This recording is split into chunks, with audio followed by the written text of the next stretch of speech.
Agora quem vai? Quem fica? Como é que fica? Central do Mercado com o Pedro Rocha. E o Vasco tem como prioridade a contratação de um atacante de velocidade. E tem um alvo, Vitor Sá, que está no Krasnodar da Rússia. Jogou 2 temporadas no Botafogo, como a gente vê nas imagens, mas os russos não querem liberar o Vitor nesse momento. Então tem tudo para essa negociação voltar a esquentar na janela do meio do ano. O Vasco tem como prioridade a contratação desse atacante de velocidade. Olha, no Vasco, o zagueiro Lucas Oliveira falou pela primeira vez e mostrou que chega conhecendo bem o Cruz Maltino. É isso? Vamos ver.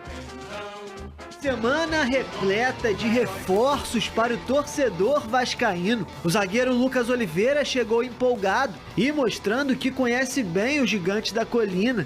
Eu sou do Rio, sei o quanto pesa essa camisa e estou muito feliz de estar aqui. Sei que é uma responsabilidade muito grande e eu conheço muitos torcedores vascaínos, muitos amigos meus. O jogador, com passagem pela Europa e pelo futebol japonês, acredita que pode conquistar espaço no time de Fábio Carille. Tem uma saída de bola assim que acho que é o meu ponto forte, e também tem um combate bem também. Tem que ser zagueiro, e acho que hoje jogar no Vasco a gente tem que mostrar raça, deixar o sangue em campo. Ele já realizou exames no clube, está integrado na pré-temporada, inclusive com um reencontro na dupla de zaga. Espero poder ajudar. Já conheço o João Vitor, né? A gente jogou junto no Atlético. A gente já se conhece, acho que ele já conhece minhas características, eu conheço a dele. E os outros que estão aqui eu conheço de ver jogar. Então acho que assim, eu venho aqui para somar, venho para ajudar e pode esperar dedicação, trabalho ao máximo e sangue dentro de campo. Pedrosa, dá pra gente falar dessa movimentação na zaga também do Vasco. Acho que é o setor que está sendo mais... Sai jogador, chega jogador, o Léo saiu, acho que o Maicon tá para sair. Já saiu, era a dupla de zaga titular na maior parte do tempo. O João Vitor continua, pode ser a zaga, João Vitor com o Lucas Oliveira, tem o Lucas Freitas chegando e o Maurício Lemos. Tá tudo certo? O Maurício Lemos tá para chegar? Falta alguma coisa? Então, o Maurício Lemos tinha uma chegada prevista para ontem no Rio de Janeiro, só que algumas documentações, alguns detalhes acabaram atrasando, ele também tinha que entregar lá a sua vida em Minas, né? Então a expectativa do Vasco é que na segunda-feira ele já esteja treinando, com os exames médicos feitos e o contrato assinado para segunda-feira já iniciar a sua preparação no CT Moacir Barbosa. Eu acho que é um ótimo jogador, um ótimo reforço para o momento do Vasco, né? Maurício Lemos, para quem não sabe, foi um dos principais jogadores do Atlético Mineiro no Campeonato Brasileiro em 2023. Foi o zagueiro top aí, um dos 3 melhores zagueiros do Campeonato Brasileiro. No ano passado, já falei aqui, ele teve uma desavença com o Milito e não pôde jogar. Então, eu acho que, no momento, a dupla titular do Vasco seria João Vitor e Lemos, na minha cabeça, tá? Agora, o Lucas Oliveira, o Lucas Freitas, eles são jogadores que contam com a confiança da comissão técnica. O Oliveira, por exemplo, foi achado pelo Pedrinho e pelo Felipe, quando eles trabalhavam no Tigres ainda. Depois ele foi pro Cruzeiro, depois ele jogou no Japão, mas é um jogador que eles têm uma confiança de esse cara pode desabrochar a qualquer momento. Então eu acho que é importante também. E aí agora os focos do Vasco na janela de transferência... 3 zagueiros, acho que a parte defensiva ali da zaga, exato, acho que fecha a conta aí, né? 3 zagueiros... O Vasco chegou a fazer uma consulta pelo Murilo do Palmeiras. E seria a cereja do bolo nesse setor. Mas é muito difícil. Não é algo fácil de acontecer. O Tietê também já está trabalhando bem. Tietê já está trabalhando. Tietê está lá. E aí qual é o foco agora? O foco agora, Flávio, é de fato as pontas. O Fábio Carille já deixou claro que ele vai querer trabalhar prioritariamente com pontas, jogadores que têm profundidade. Eu já trouxe 3 nomes aqui, o Wanderson, o Coelho e também o Vitor Sá. Que o Felipe, que é diretor técnico do Vasco, continua mantendo contato com ele, mas não para chegar agora, e sim para chegar no meio do ano. Assim como a gente trouxe aqui também na segunda-feira a situação do Balbuena, que é um jogador da confiança do Carille e que também poderia chegar no meio do ano assinando esse pré-contrato. Então o Vasco agora tem o foco de trazer um ponto esquerda titular, um ponta direita e um reserva para o Verratti, um centroavante reserva para o Verratti, com as características parecidas com o Verratti, porque na cabeça do Carille você pode usar, por exemplo, 2 centroavantes mais móveis na ausência do Verratti ou na ausência desse reserva. Tem o Alex Teixeira, pode trazer um meia de chegada para jogar ali também. O David, o Ryan já fez essa função em outros momentos também. E tem o garoto GB. Então o foco total do Vasco agora, pontas. Sem dúvida alguma, pontas. e um reserva para o Verratti. É o outro foco do Vasco da Gama nesse momento. Então, contando com o Lemos, são mais 3 reforços que o Vasco deve cravar e deve anunciar até o início dessa temporada.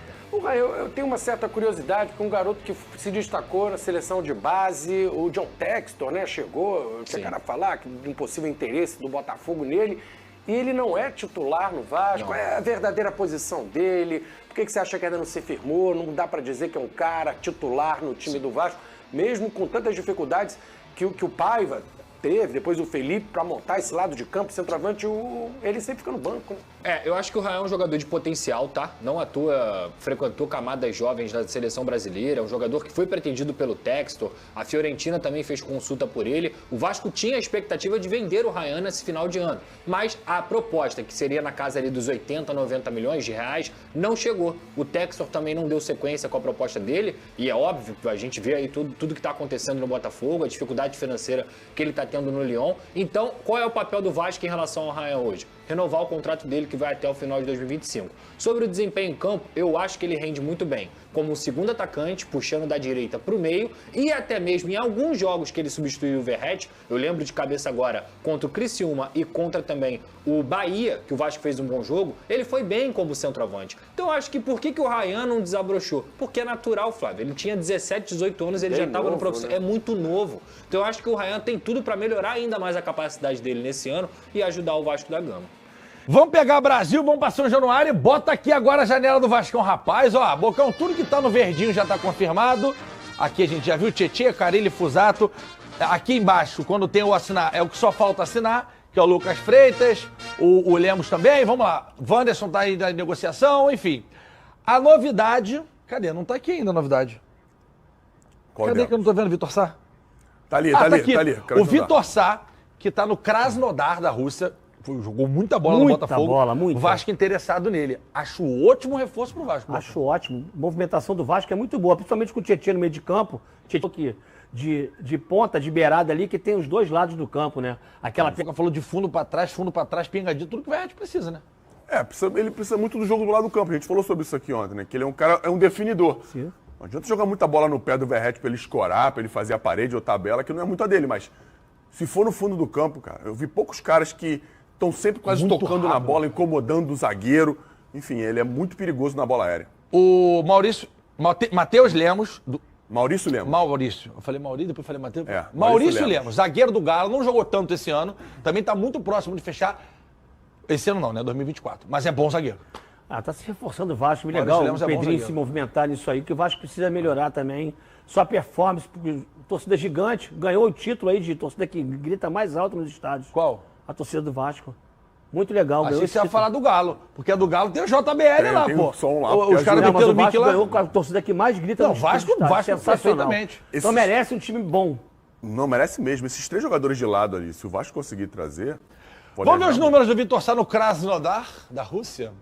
Olha lá, 19 jogos, 3 gols, 5 assistências, 67% de aproveitamento relacionado a vitórias e derrotas, não é isso?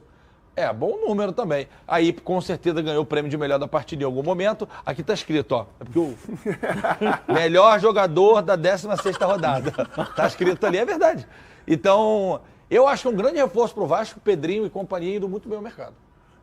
Agora tem que resolver, né? Assim, tem proposta, conversando. Eu ouvi que o Vitor Sá é mais pro meio do ano. Não sei se consegue trazer agora. Mas mesmo se for no meio do ano, é uma ótima contratação. Mas e que o Carille consiga fazer esse time também andar, né? Porque tem uma cultura de retranqueiro que as pessoas dizem.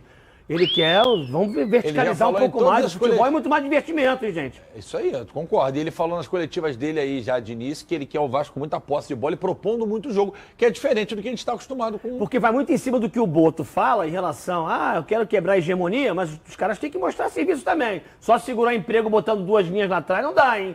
Vamos melhorar isso aí, gente. Bocão é corneteiro, né? Hein? Eu falo mesmo.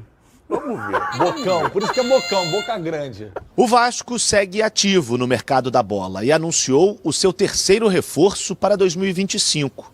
O zagueiro Lucas Oliveira, que pertencia ao Cruzeiro e estava no Japão, assinou com o Gigante da Colina até dezembro de 2026. Aos 28 anos, Lucas Oliveira chega para um setor carente no Cruz Maltino. A expectativa é que ele seja titular neste início de temporada. Eu considero um zagueiro rápido, né? E com boa técnica. Tem uma saída de bola assim que acho que é o meu ponto forte. E também tem um combate bem também. O Vasco está perto de acertar com o seu 5º reforço para a temporada de 2025.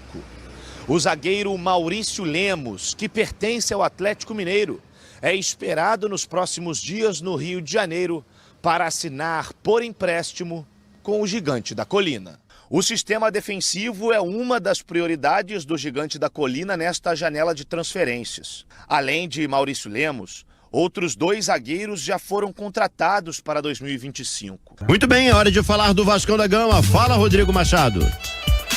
Pois é, Azevedo, o Vasco finaliza aí os últimos detalhes para anunciar Maurício Lemos por empréstimo até o fim da temporada, lembrando que ele tem contrato com o Galo até o fim de 2025. E tem 29 anos, é uruguaio e estava fora dos planos do Atlético para a atual temporada, agora comandado pelo Cuca. Como eu falei, a princípio vem para ser titular ao lado do João Vitor. Agora, o Vasco vai parar por aí nas contratações de zagueiros? A resposta é não.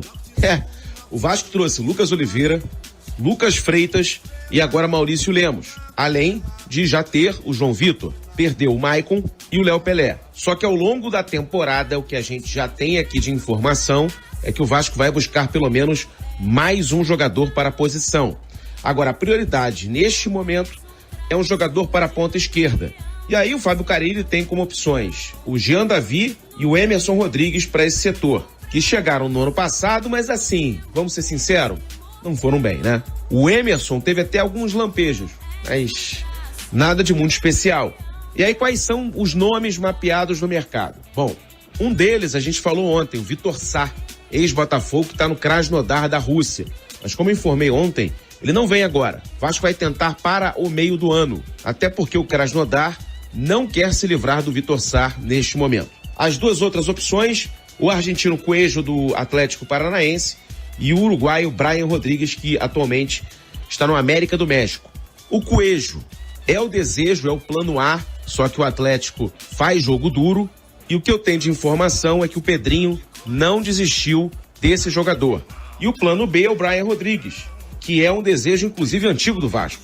Só que a gente já sabe, o problema é a grana.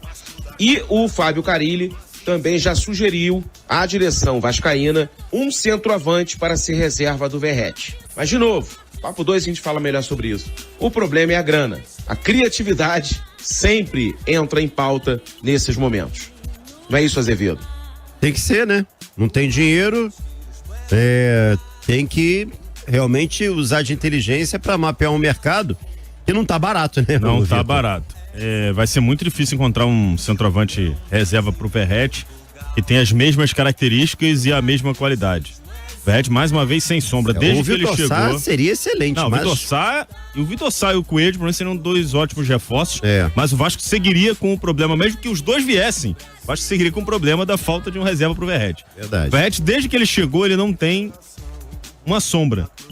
Quando ele chegou ao Vasco, o centroavante que foi contratado junto com ele era o Sebastian, lembra? Sebastian, lembro. Então. E aí esse jogador praticamente não entrava em campo. Depois, o Verratti ficou 2024 inteiro sem um reserva. Quem jogava ali era o Ryan, quando o Verratti não atuava, né? O Ryan é um segundo atacante. Que começou a fazer M também em alguns jogos, né? Novo, né? 17 para 18 anos. Uma expulsão completamente infantil. É importantíssimo o Vasco buscar esse centroavante pro Verratti, que tá chegando na reta final da carreira. É fominha pra caramba, ele joga todas as partidas. E fisicamente, um jogador de 36 para 37 anos, jogar 60, 70 jogos numa temporada, esse cara não vai conseguir render do mesmo jeito. É só você pegar o histórico do Verratti no ano passado. Ele tem uma sequência de gols em praticamente todos os jogos, no intervalo de 8, 9 partidas, e depois passa por uma seca que ele tem dificuldade, por exemplo, para marcar gols em jogos simples. Ele marca contra o Atlético Mineiro em outubro, depois ele só vai fazer gol de novo em dezembro, contra o próprio Atlético Mineiro, né? Primeiro pela Copa do Brasil e depois pelo Campeonato Brasileiro. Eu acho que o Verratti é um titular fundamental, mas ele precisa de um reserva. Não é porque eu tô questionando a qualidade dele, não, mas sim porque ele precisa descansar em alguns momentos da temporada. Vai ter suspensão, vai ter lesão, um jogador de 37 anos. Quanto aos nomes indicados para os lados do campo, gosto de todos que foram citados, mas não acredito que o Vasco tenha condições financeiras de trazê-lo.